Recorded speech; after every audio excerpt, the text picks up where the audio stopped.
이번 사고 역시 인재였다는 지적이 나오고 있습니다. 오지혜 기자와 사고가 일어나기 전에 어떤 일이 있었는지 살펴보도록 하겠습니다. 어서 오세요. 네. 예. 앞서 리포트에서 짧게 지적하긴 했는데요. 홍수가 위험하다는 경보가 있었음에도 도로를 결국엔 막지 않았어요. 네. 무슨 일이 있었던 겁니까? 네, 그래서 사고가 난 지하차도를 누가 관리하는지부터 알아봤는데요. 예. 청주시 흥덕구에 위치해 있지만 충청북도가 도로 관리 업무를 맡고 있습니다.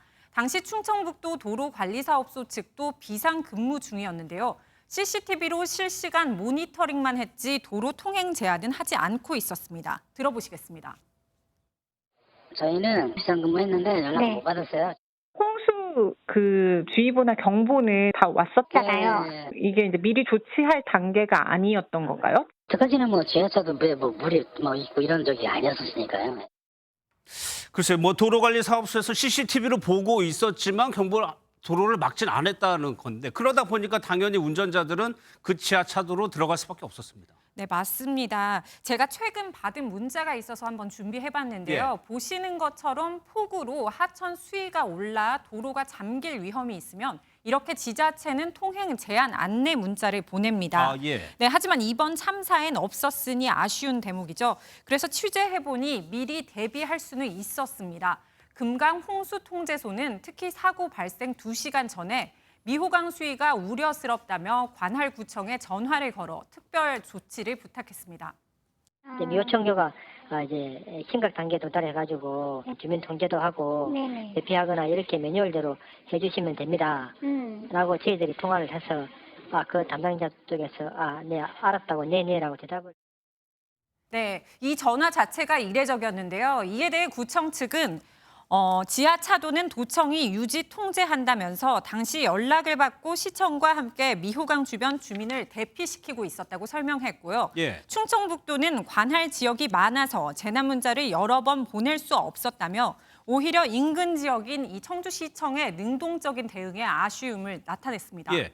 그러니까 결과적으로 시청이든 구청이든 도청에 연락을 해주거나 아니면 홍수 통제소에서 도청에 적극적으로 알렸다면 막을 수 있었다는 얘기 아닌가요? 네, 맞습니다. 그리고 2주 전에 공교롭게도 이 지하차도에서는 화재가 있었습니다. 예. 4.5톤 화물차가 불이 나서 50분 만에 꺼졌는데 사고 수습 때문에 당시 통행 제한을 했습니다. 당시 관련 안내 문자를 보냈었고요. 발송 주체를 봤더니 도청이었습니다. 그래서 주민들 사이에서는 화재 때는 통제하더니 왜 폭우 때는 통제를 안 하냐 이런 말이 나오고 있는 거예요. 예. 네, 또 어쩔 수 없었다는 이 도청의 변명이 무색해 보이는 대목입니다. 예.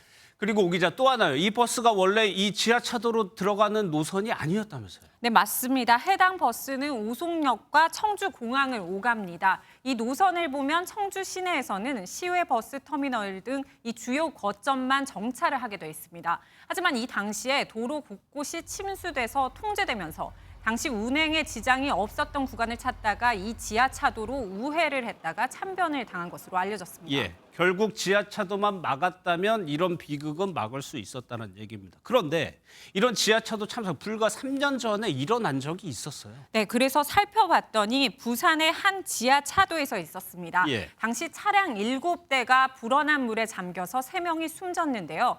행정안전부는 이 사고 이후에 침수 우려 지하차도에 대한 자동 차단 시설 도입을 추진했습니다. 그런데 이번에 사고가 난 지하차도도 올해 관련 예산을 확보하고 시설 설치를 준비 중이었던 것으로 알려졌는데요. 하지만 결국 늦었다는 지적이 나오고 있습니다. 들어보시겠습니다.